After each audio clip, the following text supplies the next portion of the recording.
Біз бүгін параллель тағдыр тармағына кванттық секіріс жасаймыз. Ол үшін алдымен өзіңізді мен қазіргі сәтте деп жазып алып, оны дөңгелектің ішіне салыңыз.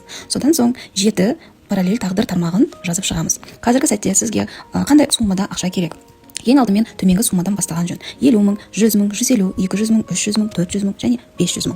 Содан соң сіздің қазіргі қаржылық объемыңызға сай ақша суммасы өте үлкен болмауы тиіс. Сіз мысалы зарплатаңыз 200 мың, ал 1 миллион сұрасаңыз, бұл тағдыр тармағына секіріс жасай алмайсыз. Сіз 200 мың зарплатамен үстіне 300 мың, және болмаса 400 мың деп жазсаңыз болады. Мен қазіргі сәтке точканы қоямыз, содан соң 300 мыңға тағдыр тармағына секіріс жасаймыз.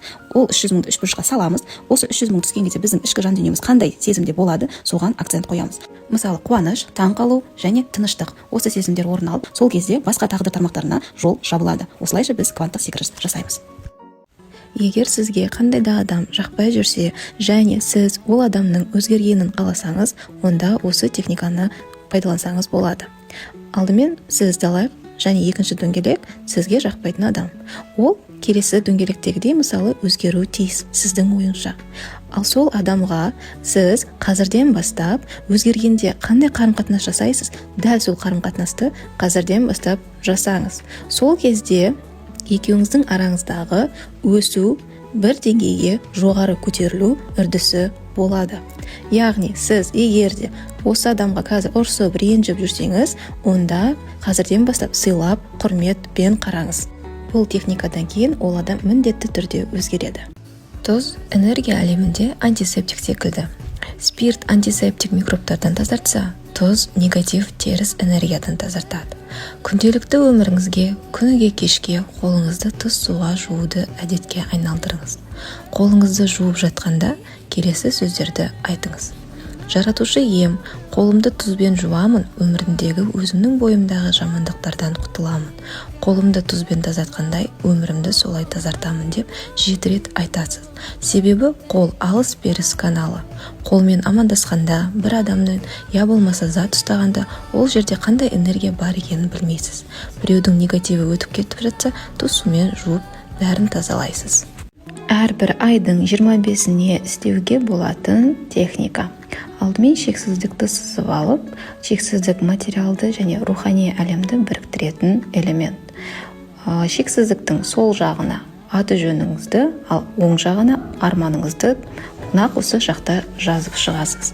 Астына сол күнгі датаны қоясыз, 25.01.2025 жыл деп. Одан астына жаратушының қалауымен орындалды деп міндетті түрде жазасыз. Алғысыңызды білдіресіз және соңында қолыңызды қоясыз. Сәттілік. Әрбір айдың 25-іне істеуге болатын техника. Алдымен шексіздікті сызып алып, шексіздік материалды және рухани әлемді біріктіретін элемент.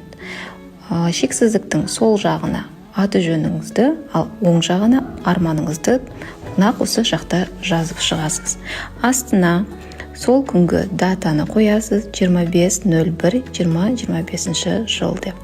Одан астына жаратушының қалауымен орындалды деп міндетті түрде жазасыз. Алғысыңызды білдіресіз және соңында қолыңызды қоясыз. Сәттілік. Шексіздіктің құпиясын ашатын болсақ, біздің санамызда туындаған әрбір ойға ішкі жан дүниемізде энергия бөлінеді. Ол энергия бізді әрекетке итермелейді. Яғни, ой пайда болды, энергия пайда болды, содан біз әрекет етеміз. Белгілі бір бағытта әрекет еткен дүниеміздің нәтижесі материализация болып саналады. Осы әрекеттердің айналымы круговорот движения деп аталады, шексіздіктің белгісі болып саналады. Шексіздіктің оң жағындағы ой мен энергия көзбен көрінбеген соң, қолмен ұстай алмаған соң, рухани әлем болып саналады. Ал шексіздіктің сол жағындағы әрекет пен материализация біз көзбен көреміз, қолмен ұстағандықтан материалды әлем болып саналады. Ал осы екеуінің тоғысқан жерін арманның орындалуын білдіреді.